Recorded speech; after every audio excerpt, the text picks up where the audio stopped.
Buenos días, vecinos y vecinas de Lima Este. Llegó como todos los sábados tu amigo Sisol aquí en los 97.7 de la FM Radio Canto Grande. Hoy trataremos las posibles enfermedades que pueden presentarse durante el embarazo y cuándo y por qué debo acudir a un psicólogo. Pero antes de empezar con la primera entrevista, porque acá ya se encuentra la licenciada Wendy Fernández Frías del Centro Médico Juan Pablo II.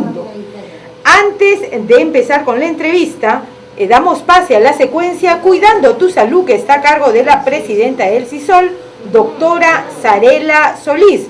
Muy buenos días, doctora Zarela, y adelante con la valiosa información que nos trae para hoy a nuestros vecinos de Lima Este. Hola, ¿cómo le va, Rocío? Nuevamente en nuestra sección semanal para hablar de la salud. Y en el día de hoy vamos a tocar el tema del cáncer. Un tema muy importante. ¿Y por qué lo hacemos en esta ocasión? Porque el día martes hemos firmado un convenio con el Instituto Nacional de Enfermedades Neoplásicas.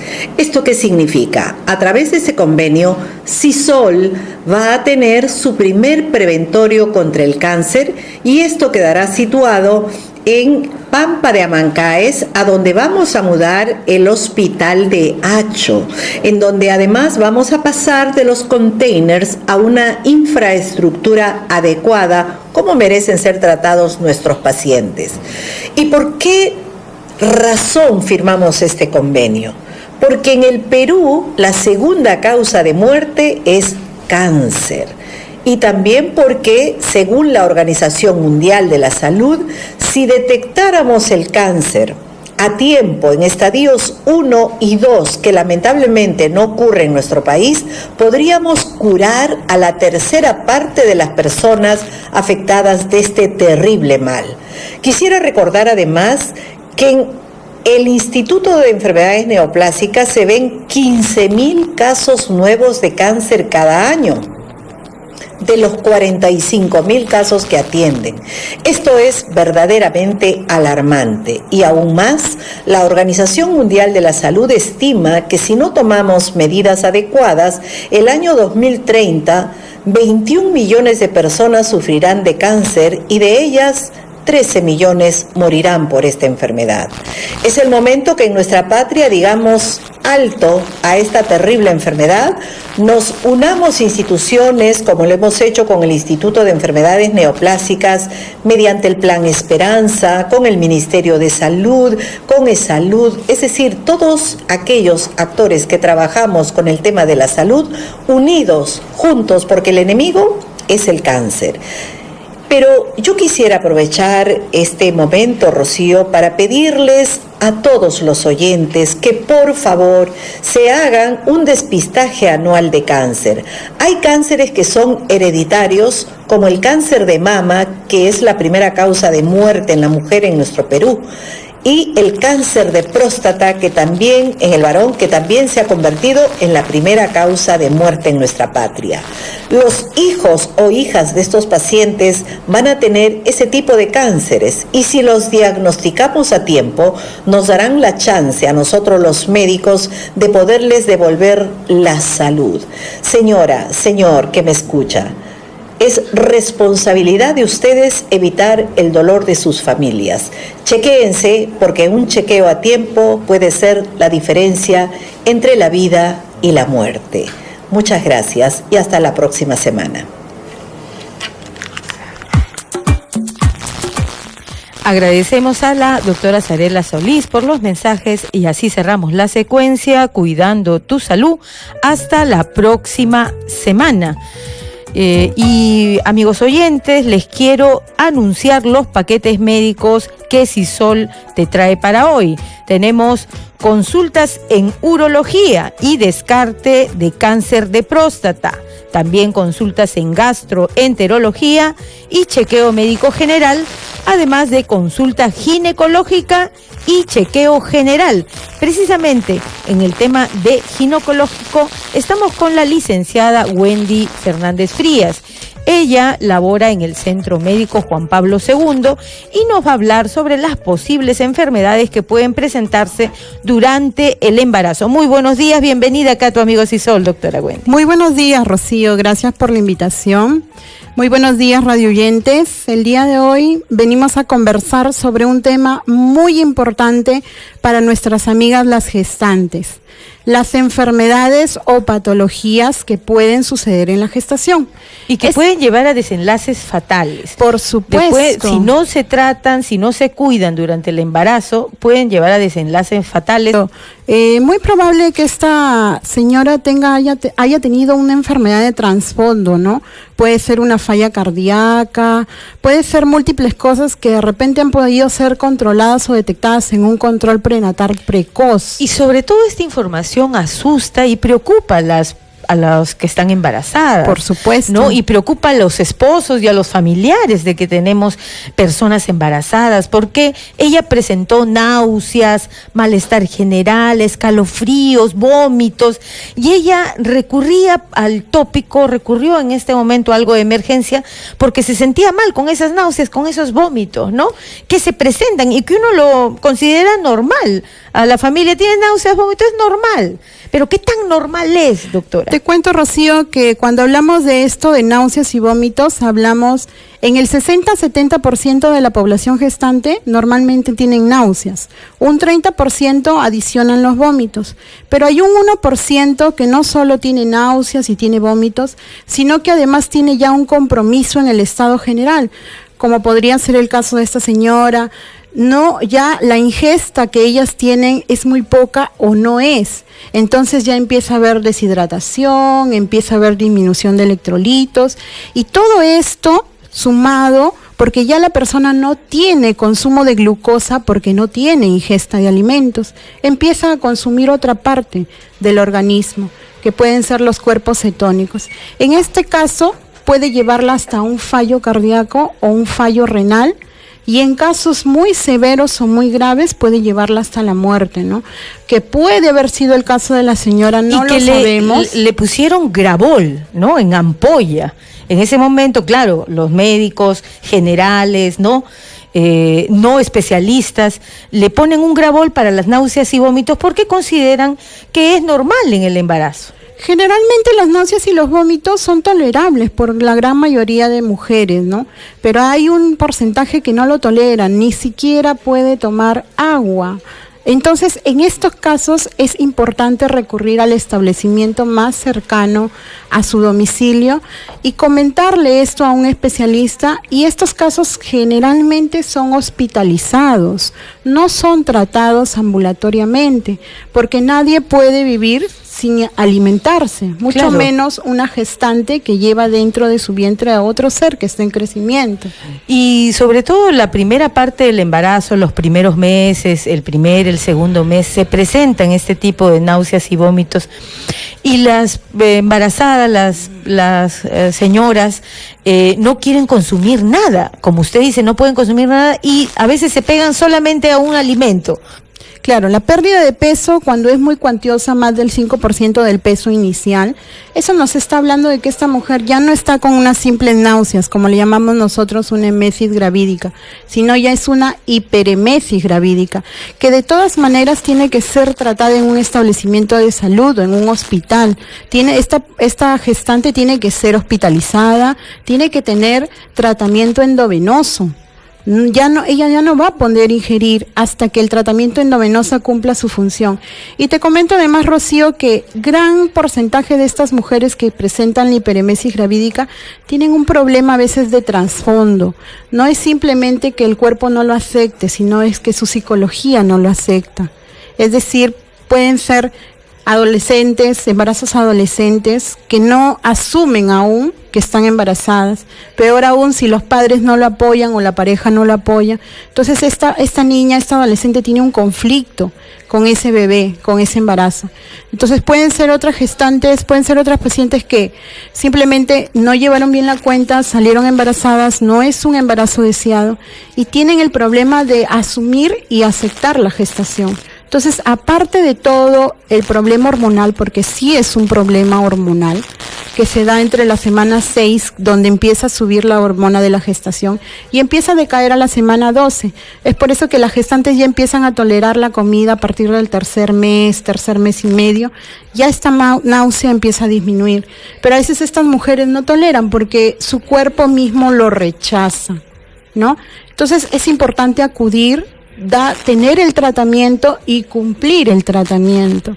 Es importantísimo que cumplan el tratamiento y todas estas cosas son diagnosticadas en el control prenatal precoz. Cuando una mujer se entera que ya está gestando, que está embarazada, inmediatamente debe acudir. No esperar tener 4 meses, 5 meses, cuando pueda, cuando me den permiso en el trabajo, no. O cuando se enteren, o cuando la familia se entere. Exacto. Porque a veces lo ocultan. La gran mayoría de jóvenes o los que no prepararon un embarazo lo ocultan. Cuando ya se empieza a notar la pancita, recién acuden, ¿no? O en el otro caso de mujeres que tienen 3, 4 hijos. Ya el cuarto hijo van cuando ya tienen 7 meses.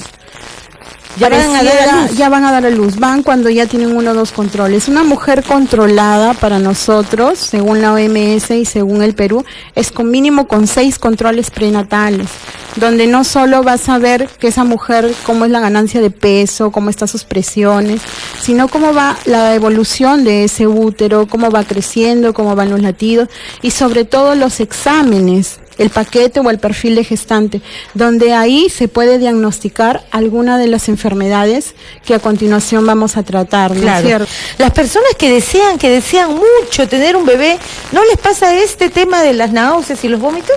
Generalmente, porque hay gente que no puede tener bebés. Sí. Hay gente que está tan estresada buscando un bebé que no puede embarazarse. Y hay gente que ni siquiera lo piensa y salió embarazada. Sí. ¿No es cierto? Entonces, sí importa mucho el tema psicológico. Te comento, hay un hospital aquí en Lima, que es el Hospital San Bartolomé, y cada vez que ingresa una paciente con hiperemesis gravídica, la mandan al psicólogo. Y a otra la mandan con el cura. Porque a veces uno trae problemas no solo en la psiquis, en la cabeza, sino en el alma. Emocionales. ¿No? Entonces, quizás hablando, sacando, aflorando, esa mujer mejora. Claro. No solo es la medicación, sino también es el aporte que tú le vas a dar al espíritu, al alma, ¿no es cierto? Doctora Wendy, vamos a hablar ya ahora de las enfermedades que se pueden presentar dentro del embarazo. Más o menos, ¿cuáles son las más comunes que se dan? Te cuento que una de las más comunes para nosotros es la hipertensión arterial o la hipertensión inducida en el embarazo. Hablamos de la preeclampsia. La preeclampsia es una enfermedad muy, pero muy grave tanto para la madre como para el feto cuando no es diagnosticada y no es tratada a tiempo. O en tal caso es mal diagnosticada y no tratada. Entonces, ¿qué sucede con esta madre? A partir de las 20 semanas, es decir, los 4 meses y medio, casi 5, se puede instalar la elevación de la presión, ¿no? Al hablar de la elevación de la presión, esto puede dividirse en 2 casos, ¿no? Leve y severa. La que nos importa más es la severa, porque puede tener compromiso no solo fetal, sino también materno, ¿no? Hay un 5 a 10% que lo puede sufrir en toda la población, y esto puede llevar a muerte materna y muerte fetal, ¿no? Entonces es la elevación de la presión, los edemas y la proteína que nos lleva a la preeclampsia. Doctora Wendy, tenemos una llamada. Aló, muy buenos días, bienvenido a Tu Amigo Sisol. Sí, muy buenos días, quiero hacer una preguntita a la doctora. Adelante con su consulta. Sí, quería saber si durante el embarazo existe la diabetes gestante y además en cuanto están hablando sobre ahorita el tema que están mencionando, sobre preeclampsia, a mi esposa le dio también eso y quería saber si en caso va a tener un segundo bebé también le vuelve a dar la preeclampsia. Gracias por su consulta, ¿no? Primero, por supuesto, caballero, la diabetes se puede presentar durante la gestación y sí debe ser controlada y debe tener una dieta, mantener una dieta estricta para no elevar mucho el peso, y estar controlada sobre todo en su glucosa.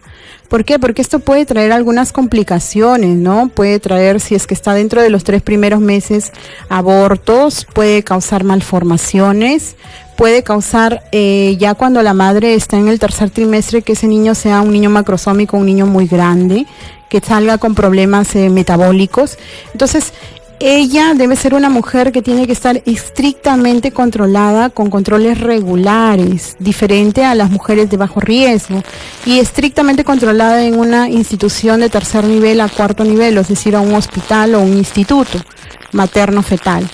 La presión se eleva de todas maneras en el embarazo, pero ¿cuál es lo normal? La presión se eleva, pero debe estar debajo de los 140-90, la sistólica y la diastólica. Entonces, cuando encontramos a una mujer que en 2 tomas diferentes, en 6 horas de diferencia, encontramos una presión de 140-90, entonces podemos hablar que esta mujer puede estar en el riesgo de hacer una preeclampsia, ¿no? Si a esto le sumamos que se adicionan edemas, es decir, esta mujer se hincha, de la noche a la mañana empieza a hincharse muchísimo, empieza a ganar un peso que no tenía, un día anterior tenía 60 kilos y al día siguiente amanece con 65, 64 kilos, es mucho peso. En una semana aumenta demasiado de peso. Entonces, esto podemos hablar de una preeclampsia. La presión, no solo del cuerpo, sino la presión que ella le pasa y el flujo sanguíneo restringido que ella le va a pasar a través de la placenta a su bebé. Y siempre se presenta el tema de la presión en las mujeres preclánticas. Pero solamente en el tema del embarazo se presenta este tipo de subidas de presión o diabetes, o ya antes ya puede han tenido ser esto. Una mujer que ya haya sido hipertensa y que no se le ha diagnosticado, y que a esto se adiciona que tenga la preeclampsia durante el embarazo. Y lo más difícil para ella es en las mujeres que son de preeclampsia, digamos, severa. Lo más difícil para nosotros es tratar de conservar el bienestar de ese bebé, porque tenemos que lograr que ese bebé logre una madurez fetal. ¿Cuál es la solución de la preeclampsia? La culminación del parto, la salida de la placenta. Entonces, hay que lograr que ese bebé llegue hasta el final, pero con un bienestar. ¿Y se le medica a la paciente cuando tiene Si esto? fuera necesario y ambulatorio, son pastillas especiales para ella. No toma como el resto Captopril, Enalapril, no. Ellos toman pastillas especiales, metildopa, por ejemplo, que no le va a causar daño al bebé, ¿no es cierto? Claro, hay que tener mucho cuidado. Y cuidar las elevaciones bruscas de presión, porque pueden causar daño hepático, puede causar daño renal, puede causar sufrimiento fetal, puede causar desprendimiento prematuro de placenta. Entonces, para nosotros es una enfermedad bastante difícil, ¿no? Porque ¿Y qué porcentaje se presenta? En un 2 a 5%, ¿no? La incidencia en total es un 5 a 10%. Pero en la severa es un 2 a 5%, ¿no? Entonces esta mujer tiene obligadamente que ir a su control prenatal. Y en cuanto a la alimentación. La alimentación no se restringe mucho. Antiguamente se decía poca sal, poca agua. Debe consumir todo balanceadamente, pero no elevar mucho el peso. Porque cuando elevas mucho el peso vienen mayores complicaciones, ¿no? ¿Cuánto debe ganar de peso una mujer embarazada? Un valor estimado es entre 10 a 12 kilos, pero depende mucho también con qué peso ingresa la mujer al embarazo. Si es una mujer muy delgada, tiene chance de ganar más peso, y si es una mujer gordita o con sobrepeso, tiene que ganar menos peso.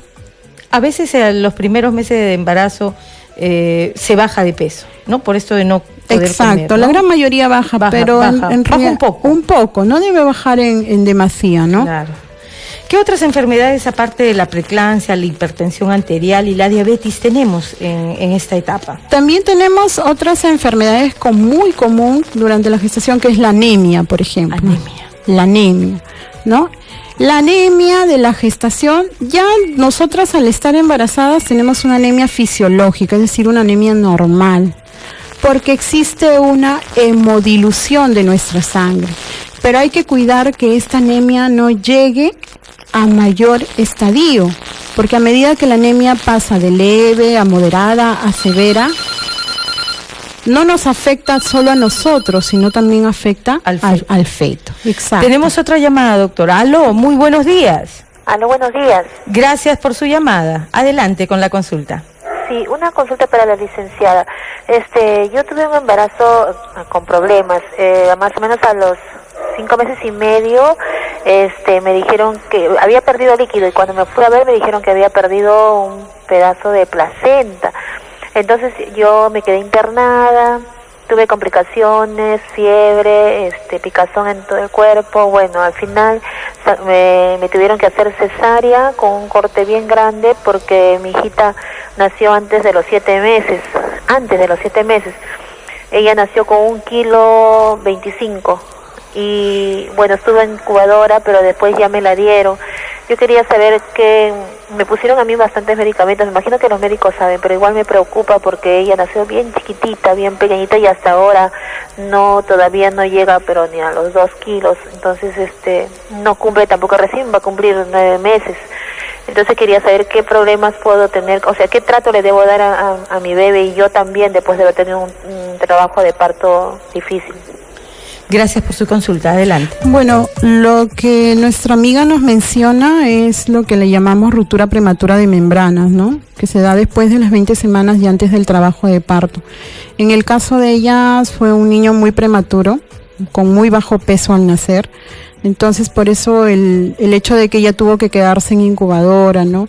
Y tuvo otro riesgo al tener la ruptura prematura de membranas. Te comento, cuando el bebé está inmerso, está metido en una bolsa, ¿verdad? Y dentro de esa bolsa hay un líquido que es el líquido amniótico. Entonces, esa bolsita que lo protege cuando es rota, es una puerta abierta para que ingrese cualquier tipo de bacteria hacia donde se encuentre ese bebé. Entonces, puede llegar a una enfermedad que le llamamos, una patología que le llamamos la corioamnionitis. ¿Qué significa? Que no solo infecta la cavidad donde está ese bebé, infecta el líquido. Por eso es que ya empezó con fiebres, empezó con dolores y lo demás se ve con diagnóstico de exámenes de laboratorio. Por eso es que ese bebé se queda tanto tiempo internado, tiene riesgo de infección. Actualmente comenta que no llega ni a los 2 kilos o de repente no lo hemos escuchado bien. Sí, 9 meses tiene su bebé. 9 meses, o sea, es muy bajo peso. Tiene que tener chequeo pediátrico, lo obligatorio, y ella continuar en sus chequeos tanto ginecológicos para ver por qué y no se vuelva a repetir la causa.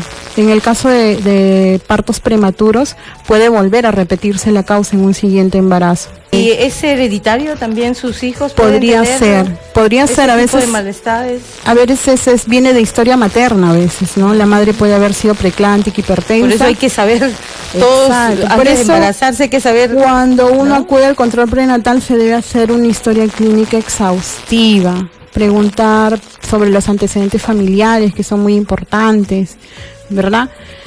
Y antes de embarazarse también saber qué es lo que sufrió su madre, qué es lo que sufrieron sus abuelas, porque eso también lo pueden llevar ellas en el embarazo. En el tema de la anemia que estaba usted comentándonos, doctora, ¿cuánto debe tener de hemoglobina la gestante para que esté normal? Normalmente se acepta en una gestante porque los valores cambian, porque hablamos de que hay una anemia fisiológica. Entonces se acepta que una gestante tenga de 11 gramos para arriba, sin medicación, sin el sulfato ferroso, sin el fierro que normalmente tomamos las gestantes, ¿no? Pero ya cuando una gestante está medicada, es decir, tomando el sulfato ferroso, aceptamos de 12.5 gramos por ciento o decilitro en adelante. Entonces es importante que la anemia no solo se corrige consumiendo el suplemento vitamínico. Siempre les dan a todas las gestantes el suplemento de fierro. Se le da obligadamente porque la dieta te aporta solo una parte y el suplemento te aporta el extra. ¿Y qué pasaría si esta gestante no se trata, no sabe que tiene anemia y en qué afecta al bebé? Al bebé lo afecta, si son anemias muy severas, puede causar abortos. Ya. Son bebés de bajo peso, son bebés de restricción de crecimiento uterino, no crecen como deben porque a través de la sangre de la hemoglobina le va a llevar el aporte tanto de nutriente, pero también le llega el aporte de oxígeno. Son bebés que pueden sufrir de hipoxia, de falta de oxígeno al momento de nacer. Y ni qué decir, si la gestante está anémica, también va a tener repercusiones porque uno sabe que al llegar al parto uno va a perder sangre. Uno pierde obligatoriamente sangre, un promedio. En un parto normal, un parto vaginal, perdemos hasta medio litro, que es lo normal, o sea, 500 cc. Y en una cesárea podemos perder hasta 1 litro de sangre. Más. Es más, porque son más cortes de capas de tejido. Entonces, si esta gestante está anémica, imagínense cómo va a salir después de tener su bebé, más anémica. Y durante la lactancia también compartes el hierro que tienes con tu bebé, porque es el único alimento que durante los 6 primeros meses va a tener tu bebé, ¿verdad?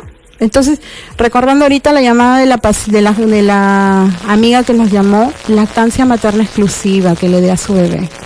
Lo va a ayudar a elevar el peso y la alimentación de ella tiene que ser muy, pero muy idónea, muy ideal, para que a través de esa leche le debe bastante el nutriente a su bebé. Aunque ese bebé ya tiene 9 meses y ya come, pero debe tener algunos problemas por la prematuridad que tiene, ¿verdad? También se presentan infecciones urinarias. No, es muy común que la se presente. infección urinaria es muy común. 5 a 10% de la población gestante. ¿Y por qué se presentan ese tipo? Debido a que la vejiga está delante del útero. Y al estar delante del útero va a tener menor capacidad para llenarse y para expandirse, ¿no? Los uréteres se acortan porque el útero también los aplasta. Entonces, la gestante va a sufrir bastante de infecciones urinarias. Una gran población la sufre, pero hay una población que no siente ningún síntoma, o sea, no tiene el ardor al orinar, que le llamamos la disuria, no orina cada rato, que le llamamos la polaquiruria, no tiene la sensación de orinar bastante y sale poquito, no tiene esas molestias, que le llamamos nosotros a esa parte de la infección urinaria bacteriuria sintomática, ¿no? Solo nos va a dar el diagnóstico por urocultivo. Pero ¿qué pasa? Cuando esta enfermedad no es tratada, no es diagnosticada, esta gestante va a tener ahí latente esos microorganismos en su vejiga. Y al momento del parto, y no solo eso, puede sino contagiarlo, que, perfecto, puede afectar puede al bebé. afectar porque ese niño también puede nacer con infección urinaria. Pero no solo eso, que si esta infección urinaria se da dentro de los 3 primeros meses, puede causarles amenazas de aborto. Si es una pielonefritis, puede causar abortos. En el feto no tiene mucha repercusión, pero sí afecta durante la gestación, ¿no? Y si esta se ha probado de que esas bacteriurias asintomáticas pueden llegar a lo que llamamos pielonefritis, que es una complicación mayor de las infecciones urinarias, que ya en este caso en la pielonefritis la gestante ya presenta síntomas. ¿Cuáles son los síntomas? Ya le arde cuando orina, ya orina cada rato, le duele cuando orina, tiene un dolor bajo en el vientre como si fuera un cólico menstrual, que ya va a venir la regla, y ella no puede tener esos dolores porque ya está embarazada. En algunos casos de los más severos ven sangre cuando orina, porque no solo a esa ya no es una infección baja como la otra, sino es una infección alta que puede comprometer riñón, puede comprometer uréteres, entonces ya hay mayor complicación. Entonces, esa gestante en ese caso ya tiene que estar hospitalizada. Tiene que recibir un tratamiento medicamentoso vía endovenosa. Doctora, estamos hablando ya ahora del tema de las hemorragias, comentaba usted. Es importantísimo que una mujer sepa darse cuenta que durante el embarazo no debe haber sangrado. Así sea una gota, media gota, color rojo, color marrón, no debe durante todo el embarazo. Solo a finales, cuando ya la mujer está lista para el parto, puede existir la pérdida de un moco con sangre que le llamamos el tapón mucoso. Pero durante sus 9 meses de gestación no debe existir. Muchas mujeres no acuden a la consulta, no acuden a la emergencia porque dicen, solo fue una gota, solo fue media gota, después paró, pero hay que investigar por qué, de dónde vino, ¿no? Y darle el tratamiento debido, porque ellas tienen que pensar siempre y 100% pensar que no solo es su vida, sino es la de su bebé, Entonces, estas hemorragias, tanto en el primer, segundo o tercer trimestre, pueden llevarlas en consecuencias muy graves hasta la muerte a ella, ¿no? Es una causal muy alta de hemorragias, la muerte materna. Entonces, dentro de este caso, que es un tema que quizás muchos no lo tocan, pero lo saben, está el aborto que se pueden practicar las mismas gestantes en lugares clandestinos. Y llegan al hospital cuando ya es una hemorragia y se produce una muerte materna. El aborto en el Perú no está consentido. Entonces, eso debe ser penado, ¿sí? A veces ellas se lo practican preguntando en la farmacia, ¿qué tomo? Llegan al hospital en hemorragia. Y tener una relación sexual, así te cuides, de todas maneras hay un porcentaje mínimo, aunque si te cuidas, ¿no? Hay un porcentaje mínimo que puede quedar embarazada la persona, ¿no? Por supuesto, Rocío, los métodos anticonceptivos tienen un margen de riesgo, de error, ¿no? El único método que es por 100% seguro es la abstinencia total. Es el único. El resto tiene un margen de error, pero lo importante es que opten por uno al menos. Claro. ¿No? En el caso de que la mujer ya esté gestando, es importante que cuide ese embarazo. Es importante que acuda a sus controles, es importante que haga lo que en el control le digan. Precisamente, ya para cerrar el tema, las medidas de prevención, doctora, de todas las personas que pueden estar embarazadas, ¿no? Cuando en el control le dicen y les recalcan los signos de alarma, no los ignoren. Los signos de alarma pueden salvar su vida y la de sus bebés. Pérdida de sangre, pérdida de líquido, que ese bebé deje de moverse, que haya fiebre, que tengas dolor de cabeza. En el caso de la preeclampsia, esos son sus signos que te pueden decir que tienes preeclampsia: dolor de cabeza, zumbido de oídos, visión borrosa, dolor a nivel de la boca, del estómago o del cuadrante superior derecho, hinchazón de cara, de manos, de pies excesivo. Acudan inmediatamente por emergencia, no importa la hora que sea, acudan, pueden salvar su vida y la de su bebé. Y sus chequeos periódicos, todos los meses sus chequeos. Cuando le digan, después pasan a cada 15 días y después en el último mes son mensuales. No obvien chequeos, no obvien controles prenatales, porque en un control prenatal pueden diagnosticar algo que puede ser importante para una patología, ¿no? Y por último, invitarlos al Centro Médico Juan Pablo II. Se atiende de lunes a sábado, tenemos los servicios de medicina, obstetricia, odontología, laboratorio, y se está atendiendo con el CIS en el servicio de medicina. Muchas gracias, doctora Wendy, muchas gracias por la orientación que nos ha dado. Y aquí de retorno en Tu Amigo Si Son, 9:50 de la mañana. No te olvides de llamarnos al programa, al 388-3800, para que participes en este tema. Ahora tenemos un nuevo tema: ¿cuándo y por qué debo acudir al psicólogo? Y vamos a conversar con la psicóloga Emilia Papa. Ella trabaja en Sisol del Agustino. Doctora, muy buenos días, bienvenida al programa. Buenos días, agradezco la participación. Y para empezar, el tema, ¿cuándo acudir al psicólogo? ¿No? En realidad es un tema bastante importante que hoy en día pues la sociedad ya está acudiendo a los servicios de psicología.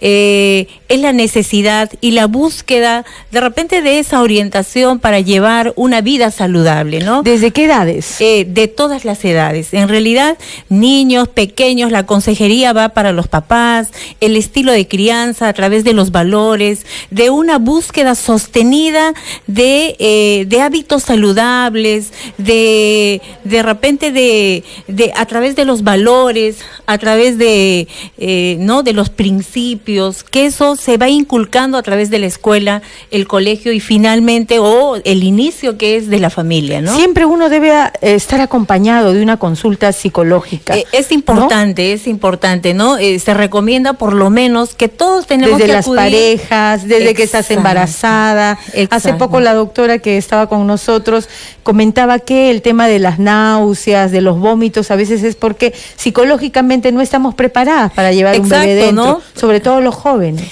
Sí, mire, en niños, por ejemplo, se da la consejería a la madre, ¿no?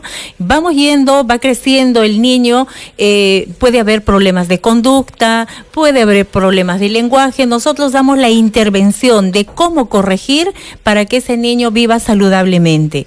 Y vamos a una etapa difícil que llamamos, ¿no? La etapa de la adolescencia, de 12, 17 años. Los problemas de bullying que se presentan. Exactamente, en el colegio con los pequeños, el problema del bullying. Y como le decía, ¿no? En la adolescencia, que es un tipo de comportamiento un poco difícil para los papás, de cómo manejar ese tipo de conductas, también se le da la consejería a los adolescentes y a los padres, ¿no?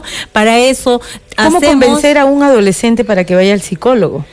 Al psicólogo, sí, justamente. ¿Cómo convencerlo? Es ahí donde que trabajamos con habilidades sociales. Primero les hablamos de repente pues de lo que es el autoestima, de encantarlos, ¿no? De que es bonito, no solamente es de que ahí tiene que ir y conversar, no tenemos que engancharlo a ese adolescente porque ellos finalmente no quieren muchas veces, ¿no? Entonces, bueno, hay discusiones con los padres, madres, hijas. Mayormente se dan los conflictos madres, hijas, padres, hijos, ¿no? Es ahí donde al adolescente, como una primera consulta, es de la empatía que tiene que haber. Ahí es donde que ya le damos a través, que le decía, de los valores, principios, de las responsabilidades que ellos tienen que asumir a través de la edad que ellos van yendo, ¿no?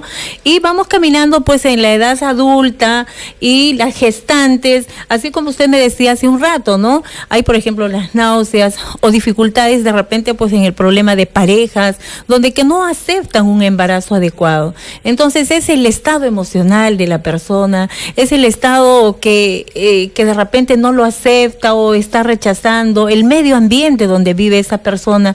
Entonces ahí fortalecemos, fortificando pues el autoestima, haciendo de que esa madre acepte y que lo reciba de buena manera y con mucha felicidad y afecto para su niño, ¿no? Una atención integral. Exacto. Y seguimos avanzando, ya los problemas de pareja ya cuando están establecidos, ¿no? Sí, mire, y también de repente el tema de la infidelidad, exacto, que se da mucho en esta aprovechar sociedad. Eso a usted, y yo quiero decirle, ¿no? Lo que es la violencia familiar, en realidad tenemos un tema amplio de lo que es salud mental, ¿no? Esta zona nosotros trabajamos también, es importante, ¿no? De repente dar la consejería a través de este medio y que nuestras mamitas nos escuchen cuáles son de repente la forma como enfrentar algunos problemas. Por ejemplo, ¿no? este problema muy común que se da en muchos hogares, ya 50%, 50% mujeres y hombres. Se ha incrementado este problema de la infidelidad. Pero muchas pasan pues su tortura, su calvario solas. Y lloran solas, se embriagan solas. Exacto, es donde que la persona no asume de repente. No asume y no sabe que existe una persona como el psicólogo que la puede ayudar.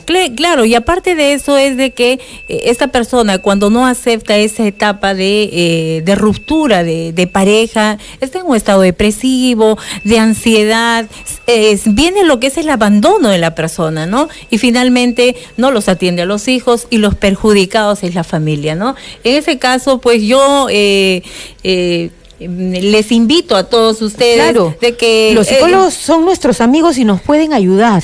Exacto. La tercera edad, los adultos mayores que también sufren violencia en casa, abandono, ¿no? Se sienten solos ya, los viudos, ¿no?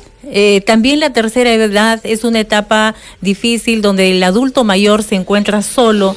El adulto mayor es donde que esa persona de repente es cuidante de la casa, se encarga de los nietos, o está solo o acompañado con su pareja, ya no tiene muchas actividades que realizar.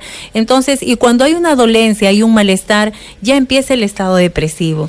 En el tema de los viudos o viudas que se quedan hasta los 80 años, ¿no? Claro. Es bueno que ellos vuelvan a tener otra pareja, no vuelvan a tener otra pareja, que dicen los hijos, ahí también tiene que entrar un psicólogo. Claro, mire, más que todo es con una ayuda personal, ¿no? Si la persona decide o toma las decisiones de repente de una compañía, todo es aceptable, ¿no? Pero ahí es fortalecer más que todo, porque en esta edad es la depresión. Ellos, cualquier dolencia, cualquier malestar, siempre es una queja. Es bueno tener una compañía. Claro, doctora. es una compañía. A esa compañía. edad es bueno tener una compañía, no puede quedarse solo. No puede quedarse solo y mucho menos cerrado encerrado en la casa, ¿no? Tiene que salir, de repente algunas actividades del caminar temprano, esos hábitos que tenemos que enseñarlo y tienen que acompañar los nietos, los hijos, que es un rol que también nosotros en algún momento lo vamos a pasar, ¿no? Entonces, eso que tenemos que asumir, no es porque de repente los hijos estamos jóvenes en este momento y no vemos la otra realidad de la otra parte, ¿no? A los 80 años todavía se siente, todavía pueden enamorarse. Claro, el amor no tiene edad, como se dice, ¿no? Entonces, todo puede pasar, ¿no? Entonces, ¿se han incrementado las consultas psicológicas? Sí, últimamente se han incrementado. También es importante las observaciones que hace, por ejemplo, tenemos de las instituciones educativas, donde nos piden las evaluaciones de los niños porque no hay un rendimiento académico de repente, ¿no? Igual que óptimo, los demás niños. Claro. Entonces, para que ellos puedan trabajar, se les da las pautas o qué necesidades tiene el niño, ¿no? Es una de las cosas que se han incrementado en la etapa niño, pero también sentimos de que la población está acudiendo ahora. Está tomando conciencia. Sí, está tomando conciencia, sabe de que tiene que ir a un profesional, sabe que hay alguien más quien lo va a ayudar y le va a escuchar, ¿no? Doctora Emilia Papa, usted ha sido en realidad, en los pocos minutos que hemos tenido acá, pero una muy buena orientación. Está en Sisol del Agustino. Sí, en Sisol les invitamos, estamos de lunes a sábado de 8 a 8. ¿Y las consultas son al alcance de los bolsillos de los pacientes? Sí, realmente es al alcance, ¿no? Sí. Gracias, doctora Emilia Papa, por estar en el programa. Yo le agradezco, ¿no? Estamos en cualquier momento aquí participando en este tipo de... Y feliz día, pues. Gracias, muy amable. Feliz día del psicólogo. Y así llegamos al final de Tu Amigo Sisol. Gracias por su sintonía.